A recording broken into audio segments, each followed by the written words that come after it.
ஆண்டவராகிய இயேசு கிறிஸ்துவின் பரிசுத்த நாமத்திற்கு மகிமை உண்டாவதாக. இந்த ஓய்வு நாள் ஆராதனைக்கு வந்திருக்கிற உங்கள் எல்லாரையும் இயேசு கிறிஸ்துவின் நாமத்தினால் மிக அன்போடு நான் வரவேற்கிறேன். இன்றைக்கு உள்ள பிரசங்கத்தின் தலைப்பு, உங்கள் வாழ்க்கையின் நோக்கம் என்ன? வாழ்க்கையில தேவனுடைய பிள்ளைகளை நமக்கு ஒரு நோக்கம் இருக்கணும், ஒரு குறிக்கோள் இருக்கணும், ஒரு கொள்கை இருக்கணும், ஒரு கோட்பாடு இருக்கணும். ஒரே ஒரு சான்ஸ் தான் இந்த உலகத்துல வாழுறதுக்கு ஆண்டவர் நமக்கு தருகிறார். இந்த வழியா தான் கடந்து ஆண்டு ராஜ்யத்துக்கு போகணும். அப்ப இந்த ஒரு வாழ்க்கையில ஒரு நல்ல நோக்கம் இல்லாமல் வாழ்ந்து ஒரு பிரயோஜனமே இல்லை. எத்தனையோ வாலிபர்கள் தங்களுக்கு கொடுத்த நாட்களையும் நேரத்தையும் வீணாக செலவு பண்ணி ஏனோ தானோ வாழ்கிறார்கள். அநேகருடைய வாழ்க்கையில ஒரு பிடிப்பு இல்லை. அப்போஸ்தலனாகிய பவுல் சொல்லுகிறார், பிலிப்பியருக்கு எழுதின நிருபம் 3வது அதிகாரம் 13வது 14வது வசனத்தை படிங்க.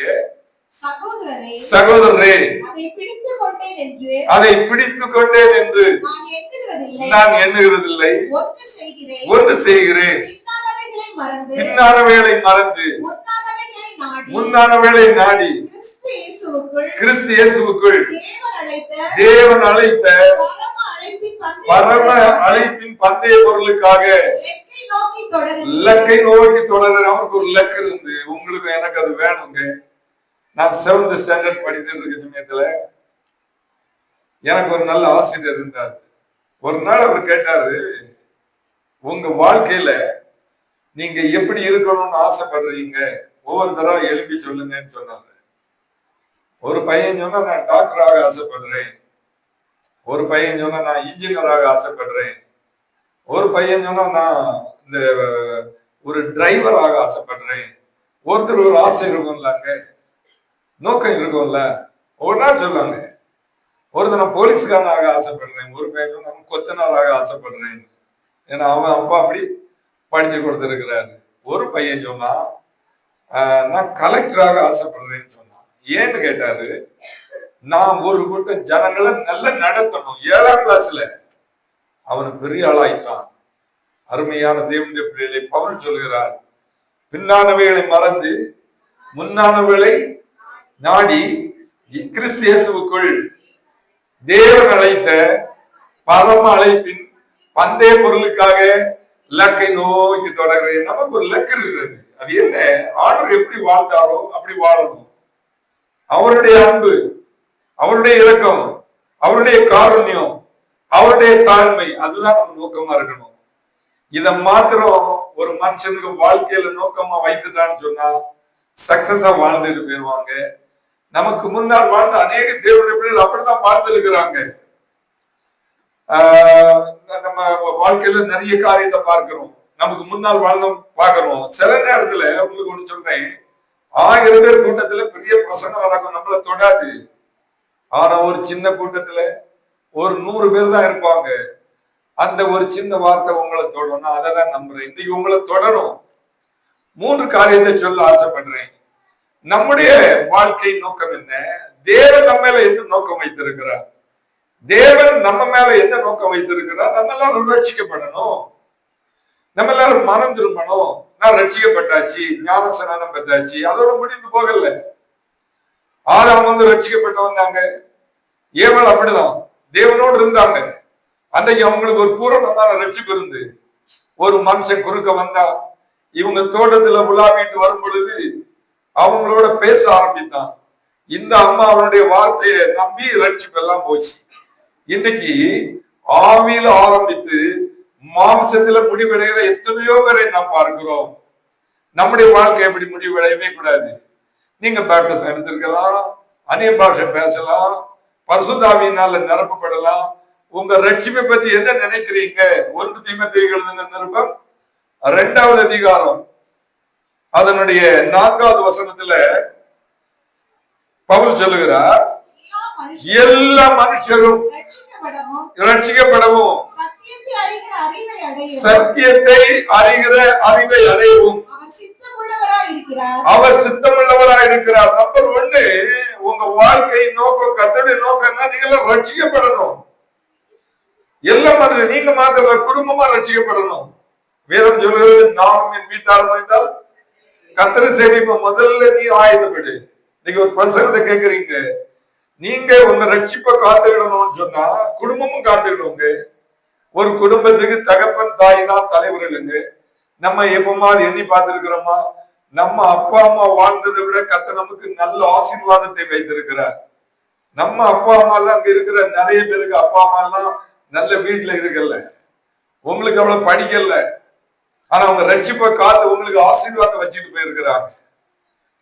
இங்க திரும்பி பாருங்க, விஜய் இன்னைக்கு ஒரு நல்ல வீட்டுல இருக்கிறார், நல்ல வாகனம் எல்லாம் வச்சிருக்கிறார். அவங்க அப்பா அம்மா இப்படி ஒரு வீட்டுல இல்ல, அவளுக்கு அப்படி கொடுத்திருக்கிறாரு. நல்ல பிள்ளைகள் ரட்சிக்கப்பட்டு இருக்கிறார். ஒவ்வொருத்தருக்கும் இப்படி சாட்சி சொல்ல முடியுங்க. ஜெயா சாட்சி சொல்லிட்டு போனா கர்த்தர் ஆசீர்வதித்திருக்கிறார். நல்ல மனைவி, நல்ல பிள்ளைகள். பெற்றார் உங்க ரட்சிப்பை காத்துக்கிட்டீங்கன்னா உங்க பிள்ளைகளை ஆசீர்வதிப்பாருங்க. ஊரும் ஆரோனும் மோசையின் கரத்தை தாங்கி பிடிச்சாங்க. பெசலையே அந்த குடும்பத்துல வராங்க. நான் எம்ஏ படிச்சிருக்கிறேன், என் பிள்ளைகள் இவ எம்எஸ்சி படிச்சிருக்கிற, எம்பிஏ ஃபர்ஸ்ட் கிளாஸ், 2 PhD, எனக்கு ஒரு PhD கூட. மகனுக்கு நிறைய பட்டெல்லாம் வச்சிருக்கிறான், ஒண்ணு கொண்டு போறதில்ல. ஆனா உலகத்துல ஒரு ஆசீர்வாதம் இருக்குங்க. நீங்களும் நானும் வேதத்தை எடுத்து வந்திருக்கிறோம்னா நமக்கு ஒரு ஆசீர்வாதம் வேணுங்க. நம்ம ரட்சிப்பை காத்துடணுங்க. கர்த்தர் ரொம்ப நல்லவர். அவருடைய சமூகத்துல ஒரு மனுஷன் வந்துட்டான்னு சொன்னா உங்களை மாத்திரல குடும்பத்தையும் கர்த்தர் ஆசீர்வதிப்பார். இயேசு இந்த உலகத்துல எதுக்கு வந்தாரு? பூமிக்கு எதுக்கு வந்தாருன்னா நம்முடைய பாவங்களை எல்லாம் அவர் எடுத்துக்கிட்டு அவருடைய ஆசீர்வாதங்கள் எல்லாம் நமக்கு தரணும். ரட்சக மத்தேயு சுவிசேஷம் ஒரு வசனம் கூட படிங்க, 1ஆம் அதிகாரம் 21ஆவது வசனம் படிங்க. மத்தேயு சுவிசேஷம் 1ஆம் அதிகாரம் 21ஆவது வசனம். அவள் ஒரு குமாரனை பெறுவாள், இயேசு என்று பெயரிடுவாயாக, ஏனெனில் தமது ஜனங்களின் பாவங்களை நீக்கி அவர்களை ரட்சிப்பார். இயேசு இதற்காக தான் சிலுவையில் வந்தார். இப்பதான் ஒரு கிறிஸ்துமஸ் நம்ம முடித்தோங்க. அன்னைக்குதான் அவர் பிறந்தாருன்னு வரலாறு இல்ல.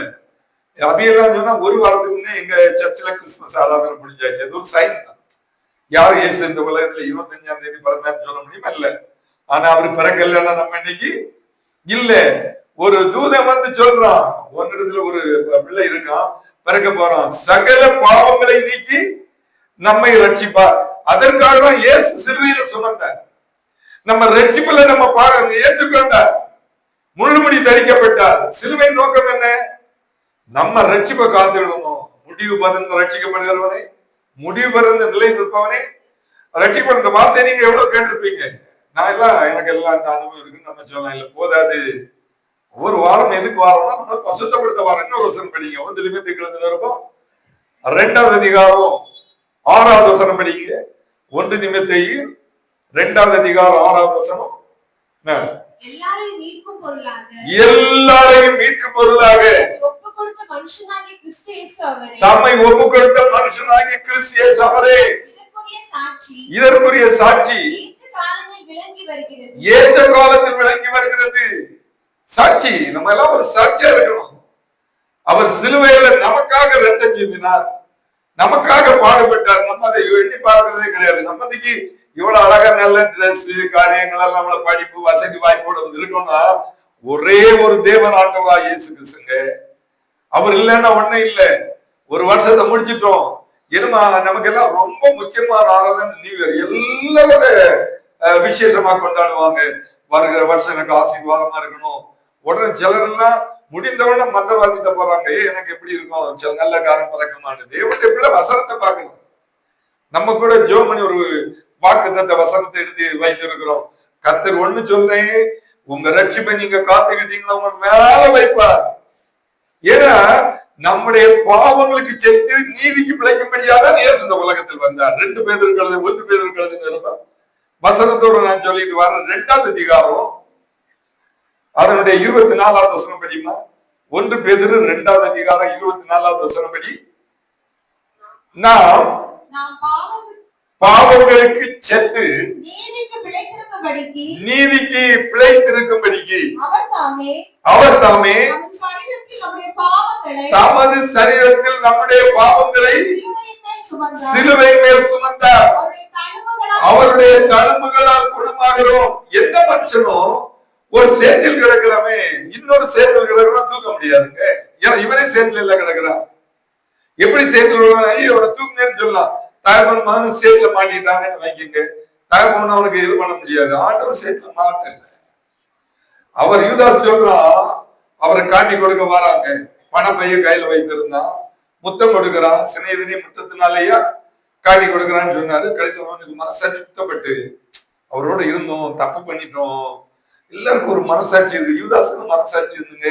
ஏங்க அவன் நாட்டுக்கிட்டு செத்தான், கீழே விழுந்த வயலெல்லாம் வெடிச்சிட்டு அவன் அங்க போறான், காசு எடுத்துட்டு போறான். உங்கள்ட்ட நான் வாங்கிட்டேன், வேண்டாம், அந்த காசெல்லாம் நீங்க வச்சுக்கோங்க, அது வாம்பாடு, நீ பேசுறது நான் கூலி தந்தாச்சு. அவன் மனசாட்சி சொல்ல, அவன் ஒரு சாட்சி சொல்றான், நான் குற்றமற்ற ரத்தத்தை காட்டி கொடுத்ததுனால் பாவம் செய்தேன். நமக்கு சரீரத்தில் ஓடுறதெல்லாம் குற்றமுள்ள ரத்தம், குற்றம் இல்லாத ரத்தம் ஆண்டவரா இயேசு கிறிஸ்து மாத்திரம் தான். அவர் நம்முடைய பாவங்களை மீட்டு நம்மை ரட்சிக்கக்கூடிய நல்ல ரட்சகர். எல்லாரும் கரங்களை தட்டி கர்த்தரை மகிமைப்படுத்துவோம். எல்லாரும் வழி தப்பி அவர்களை போல திரிந்தாங்க. அவர் வந்தாரு, அவருக்கு தோல்ல போட்டாரு, நம்ம சுமந்தாரு. இயேசு மாத்திரம்தான் பாவம் இல்லாத பரிசுத்தராக வாழ்ந்தார். மனிதனை தூக்கி எடுக்க அவர் சித்தமானார். நம்ம தூக்கி எடுக்கணும். இன்றைக்கு அவருடைய கரம் நீட்டப்பட்டிருக்கிறது. ஏசாயா தீர்க்கதரிசியின் புத்தகம் 59வது அதிகாரம் அதனுடைய 1வது வசனத்தை எடுத்து படிங்க. இதோ ரட்சிக்க கூடாதபடிக்கு கர்த்தருடைய கை குறுகி போகவும் இல்லை, கேட்க கூடாதபடிக்கு அவருடைய செவி மந்தமாகவும் இல்லை. அவருடைய நோக்கம் என்ன? நீங்க மாத்திரம் ரட்சிக்கப்பட்டா போகுது, அது உங்க குடும்பமும் ரட்சிக்கப்படணும். நான் மாத்திரம் பரலோகத்துல இருந்து என்னங்க, நான் இருக்கிறதுல என் மனைவி இருக்கணும், என் பிள்ளைகள் இருக்கணும், என் மருமக்கள் இருக்கணும், என் பேர பிள்ளைகள் இருக்கணும். எத்தனை பேர் இந்த தீமோடு வாழ்றீங்க, இந்த நோக்கத்தோடு வாழ்றீங்க? உங்க நோக்கம் என்ன? தேவனுடைய நோக்கம் என்ன? அருமையான தேவனுடைய பிள்ளைகள் இன்னைக்கு தீர்மானம் பண்ணுங்க. இன்னைக்கு நமக்கு கடைசி ஓய்வு நாள். இனி இந்த வருஷத்துல நமக்கு ஒரு ஓய்வு நாள் வராது. உங்க ரட்சிப்பை எப்படி காத்திருக்கிறீங்க? உங்க ரட்சிப்பை நீங்க காக்கலன்னா அன்றைக்குதான் நீங்க தீர்மானம் பண்ணணும். நம்ம மாத்திரம் இல்லை, குடும்பமா ஏற்றுக்கொள்ளணும். அப்போஸ்தலர் புத்தகம் ஒரு வசனம் கூட படிங்க, 16வது அதிகாரம் அதனுடைய 1வது வசனம் படிங்க. கர்த்தராகிய இயேசு கிறிஸ்துவை விசுவாசி அப்படிதானே 16:1 அது இல்லையா? அப்போஸ்தலர் நான் தப்பா குறிச்சு ஒரு வசனம் இருக்கு. கர்த்தராகிய இயேசு கிறிஸ்துவை விசுவாசி, அப்பொழுது நீ உன் வீட்டாரும், எல்லாரும் சொல்லுங்க, நான் கர்த்தராகிய இயேசு கிறிஸ்துவை விசுவாசிக்கிறேன், நானும் என் வீட்டாரும் ரட்சிக்கப்படுவதற்கு ஒப்பு கொடுக்கிறேன். ஒப்பு கொடுத்திருக்கிறீங்க, காத்துக்கிடுங்க. ஒரு தகப்பன் ஒரு தாய் கிட்ட அவ்வளவு அன்பா இருக்கணும், தாய் தகப்பட்ட அன்பா இருக்கணும். நீங்க 2 பேரும் உங்க பிள்ளைகளுக்கு மாதிரியா இருந்தா உங்க பிள்ளைகளும் நீங்க வாழ்ந்த வழியில வருவாங்க. ஒரு தாயும் தகப்பனும் ரட்சிப்பை காத்துக்கொள்ளாம சண்டை போட்டு இருந்தா அந்த குடும்பத்துல பிள்ளைகள் நல்லா வளர முடியாது, தேவனும் இருக்க முடியாது. உங்க குடும்பம் ஒரு தேவனுடைய குடும்பமா இருக்கிறதுக்கு உங்க ரட்சிப்பை காத்துடுங்க. இதுதான் உங்க நோக்கமா இருக்கணும், தேவனுடைய நோக்கமா இருக்கணும். 2 பரிசுத்தத்தை பற்றி சொல்லப்பட்டிருக்கிறது. இயேசு சொன்னார், நான் பரிசுத்தராய் இருக்கிறது போல நீங்களும் எனக்கேற்ற பரிசுத்தராய் இருக்கும்படியாக மற்றவர்களை விட்டு உங்களை பிரித்து எடுத்தேன். இன்னொரு வசனம் படிங்க, 1 தெசலோனிக்கேயர் நிருபம் 4வது அதிகாரம் அதனுடைய 3வது வசனம் படிங்க. 1 தெசலோனிக்கேயர் 4வது அதிகாரம் 3வது வசனம். நீங்கள் பரிசுத்தம் உள்ளவராக வேண்டும் என்பதே அவருடைய சித்தம். என்னங்க, நீங்களாம் பரிசுத்தமாகணும், நீங்களாம் பரிசுத்தமாகணும். அதுதான் பைபிள் எடுத்திருக்கிறோம். எத்தனை பேர் இயேசுவை தெரியல, எத்தனை பேர் அவங்க ஆராதிக்கிற தேவனு தெரியல. ஆனா தேவனுடைய சித்தம் என்ன? முதல்ல ரட்சிப்பை காத்துக்கணும், அவருடைய நோக்கம். 2வது பரிசுத்தமா வாழ்ந்துக்கணும். பரிசுத்தம் இல்லாமல் ஒருவனும் தேவனை தரிசிக்க முடியாது. அப்ப ஆண்டு உலகத்தில் வந்தது அசுத்தமான இடத்துல இல்ல, உங்களை பரிசுத்தத்துல நடத்தணும். ஆவி ஆத்மா சரீரம் இருக்குங்க. இந்த ஆவி ஆத்மா சரீரம் குற்றம் இல்லாம காக்கிறதுக்கு தேவனால மாத்திரம் தான் முடியும். 3 வாசிக்காண்டா, 3 சொல்லப்பட்டிருக்கு, பிரியமானவனே உன் ஆத்மா வாழ்ந்து சுகமா இருக்கிறது போல எல்லாவற்றிலும் வாழ்ந்து சுகமா இருக்கணும். நீங்க எல்லாவற்றிலும் வாழ்ந்து சுகமா இருக்கணும்னா உங்களுக்கு கொடுத்த பரிசுத்தத்தை காத்திருக்கணும். உங்க வார்த்தை பரிசுத்தமா இருக்கணும், கிரியை பரிசுத்தமா இருக்கணும், செயல்பாடு பரிசுத்தமா இருக்கணும். ஒருவேளை அதுல குற்றம் உள்ளவர்களா இருந்தா, குறைபட்டவர்களா என்ற தீர்மானம் பண்ணுங்க, நான் இப்படி செய்வேன். எபிரேயருக்கு எழுதின நிருபம் 12வது அதிகாரம் 14வது வசனத்துல பவுல் சொல்றாரு பாருங்க. 14 ஆகம் எழுதின பவுல் கண்டுபிடித்த ஒரு மேன்மையான காரியம் என்ன தெரியுமா? எபிரேயர் 12வது அதிகாரம் 14வது வசனம் படிமா, உடனே படிங்க, டைம் ஆகக்கூடாது. யாவரோடும் சமாதானமா இருக்கவும், பாத்தீங்களா, பரிசுத்தம் உள்ளவர்களா இருக்கவும் நாடுங்கள். பரிசுத்தம் இல்லாமல் ஒருவனும் தேவனை தரிசிக்க முடியாது. எல்லாத்தையும் ஓரளவு முடிந்த அளவுல நம்ம எல்லாம் சராசரி மற்றவர்கள் சின்ன சின்ன குறை பண்றோம். அவன் ஒண்ணு சொன்னாங்க, நான் அவனை விட மாட்டேன், 2 செய்ய வேண்டாம். அதனால நமக்கு என்னங்க கிடைக்கும்? ஒருத்தர் நம்மளை குற்றப்படுத்துறாரு, மோசமா சொல்றாரு, கொஞ்சம் பொறுத்துக்கோங்க. 10 நாள் அமைதலா இருந்து பாருங்க. நமக்கு அது முடியாது. நம்மள அறியாம இந்த குற்ற உணர்வு தட்டிட்டே இருக்கும். இது ஒரு சின்ன பிரசனம். கடைசி நாள்ல உள்ள பிரசங்கத்தை எடுத்துட்டு போங்க. இந்த வசனத்தோடு நான் உங்களுக்கு சொல்றேன். வசனத்தோடு சொன்னாதான் உங்களுக்கு பிரயோஜனம் இருக்குங்க. பரிசுத்தம் இல்லாமல் ஒருவரும் தேவனை தரிசிக்க முடியாது. இருதயத்தமிழ் சொல்றாரு. ஒரு மலை பிரசங்கம் கொடுத்தார். மத்தேயு சுவிசேஷம் 5வது அதிகாரம் அதனுடைய 8வது வசனத்தில் அவர் கொடுத்த மலை பிரசங்கத்தை பாருங்க. இருதயத்தில் சுத்தம் உள்ளவர்கள் பாக்கியவான்கள், அவர்கள் தேவனை தரிசிப்பார்கள். சாத்தானை எதிர்த்து நீங்க போராடி ஜெயிக்கணும்னா இருதயத்துல சுத்தம் வேணும். 73வது சங்கீதத்துல தாவீது சொல்ற, சுத்த இருதயம் உள்ளவனுக்கு தேவன் நல்லவராக இருக்கிறார். அப்போ நீங்க பரிசுத்தமா வாழ்ந்தீங்கன்னா பிசாசு உங்களை உடைக்க முடியாது, குடும்பத்தை உடைக்க முடியாது, உங்க விசுவாசம் உங்களுக்கு உடைக்க முடியாது. நல்ல சாட்சி கேட்டீங்க. ஜெயாஸ் ஒரு சாட்சி சொல்ல, உன்னால 1000 சோதனம் சொல்லுவோம். எத்தனை பேர் சொல்ல முடியுங்க?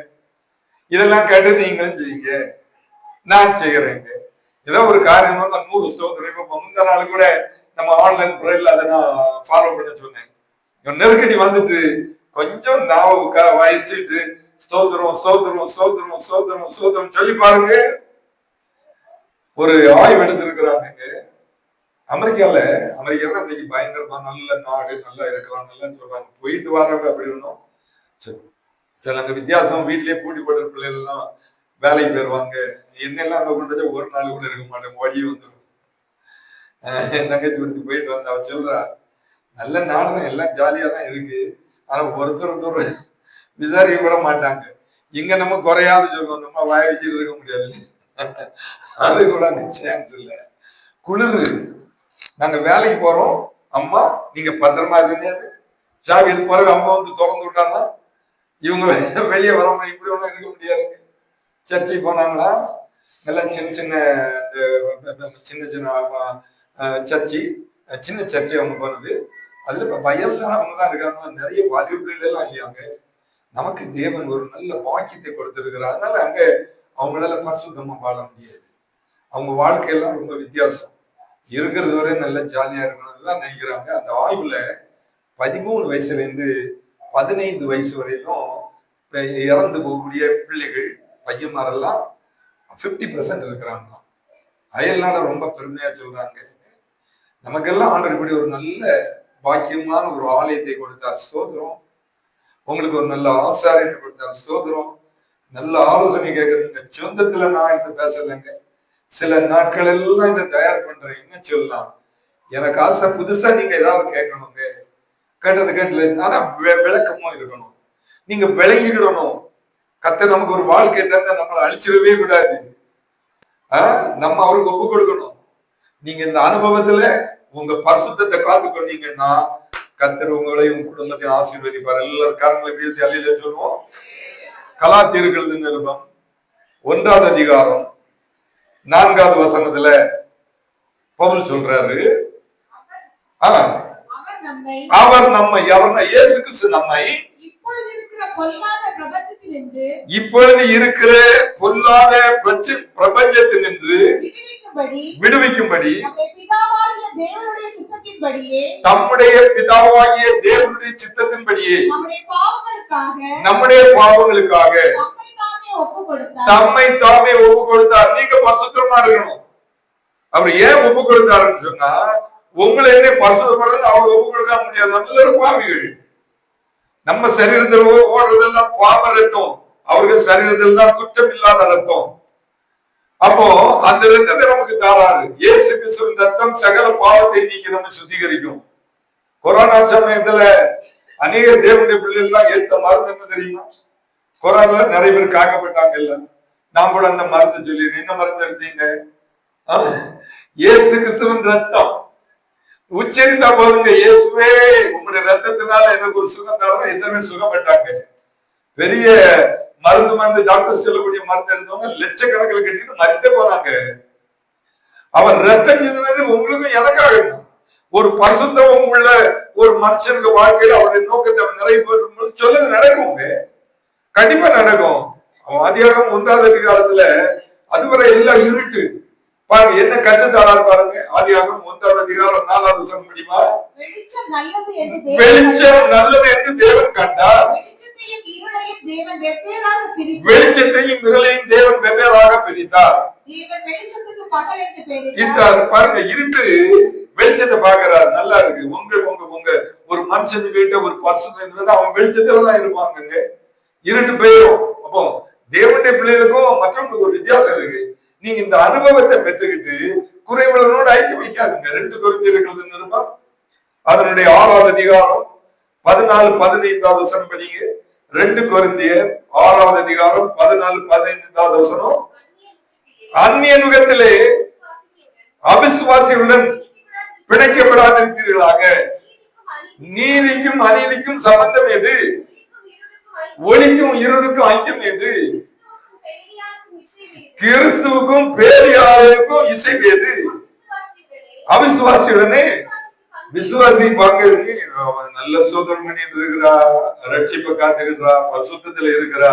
அப்ப இன்னொரு அவிசுவாசியிடவே தேவையில்லாத வார்த்தையை பேசக்கூடாது. இவர் தேவனுடைய பிள்ளை, உன் வார்த்தையில கத்தர் மகிமைப்படணும். உங்க வார்த்தையில கத்தர் மகிமைப்படுறாரா? தேவனுக்கு பிரியமான காரியங்களை பேசணுமா? 17வது வசனத்துல சொல்றாரு, அவர்கள் நடுவில் இருந்து பிரிந்து போய் அதை செய்யாதுங்க, தொடாதுன்னா பேசாதுங்க. இந்த அனுபவத்தை நீங்க காத்துக்கிட்டு பட்சத்துல நிலைத்து இருப்பீங்க. டைம் இல்லை, 10 நிமிஷம். 3வது, தேவனுடைய சித்தம் நம்ம செய்யணும். அதுதான் அவருடைய நோக்கம், அது நம்முடைய நோக்கமா இருக்கு. உங்கள் வாழ்க்கையில நோக்கம் என்ன? ஒரே ஒரு வாழ்க்கையை தராரு, அதை அவருடைய சித்தத்தின்படி நடத்தணுங்க. மத்தேயு சுவிசேஷம் 7வது அதிகாரம் 21வது வசனம் படிங்க. மத்தேயு சுவிசேஷம் 7வது அதிகாரம் 21வது வசனம் படிமா. பரலோகத்திலே இருக்கிற என் பிதாவின் சித்தத்தின்படி செய்கிறவனே பரலோக ராஜ்யத்தில் பிரவேசிப்பானே அல்லாமல் என்னை நோக்கி கர்த்தாவே கர்த்தாவே என்று சொல்லுகிறவன் இல்ல. எங்க அம்மா சொல்லுவாங்க, இயேசு பிறந்தாரு, இறைச்சியும் ஜோரம் தந்தாரு. கர்த்தர் பிறந்தாரு, கரையும் ஜோரம் தந்தாரு. அதான் கிறிஸ்துமஸ் இல்லைங்க. அவருடைய சித்தத்தின்படி செய்யணும். அவருடைய சித்தம் ரட்சிப்பை காத்துடணும். அவருக்கு சித்தம் பரிசுத்தத்தை காத்துடணும். அவருக்கு சித்தம் பரலோகத்துல என்னெல்லாம் செய்யறாரோ அதெல்லாம் பூமியில செய்யணும். ஏன்னா நம்ம ஒரு நாள் அங்க போக போறோம்.